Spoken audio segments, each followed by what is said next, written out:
Muajajaja, muajajaja, no se han dado cuenta que todo ese tiempo he sido yo y mis slimes. Creo que voy a tirar un poquito. Allá va, pero no le cae a nadie. A la abuela cerdita. Ay, qué desastre, Pepa. Bueno, mejor lo voy a lanzar todo. No salió como lo esperaba, todo lo voy a lanzar. ¡Qué desastre! ¡Qué desastre! ¡Dani! Ven a ayudarme, se me quedó el pie pegado en el slime. Allá voy. Ay. ¿Qué pasó? Se me quedó el pie pegado en el slime. Ok, te ayudo.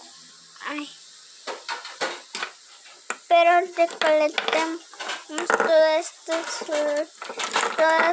slime. Recojámoslo. Alguien dígame si tiene un pedazo de slime. Muy bien. Lo voy a echar aquí. ¿Qué será que tiene que suena así?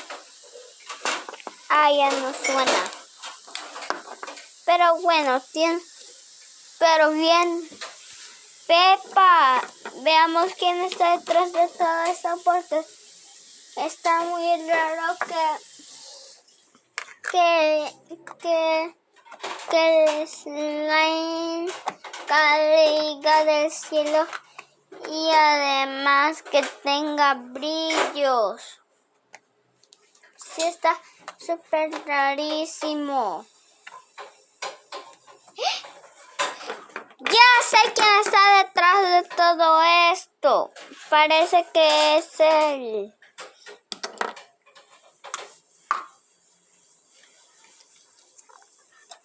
¿Cómo lo supieron?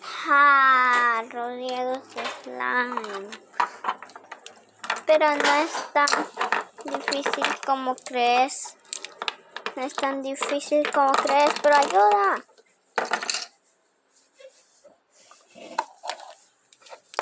Ya te descubrimos.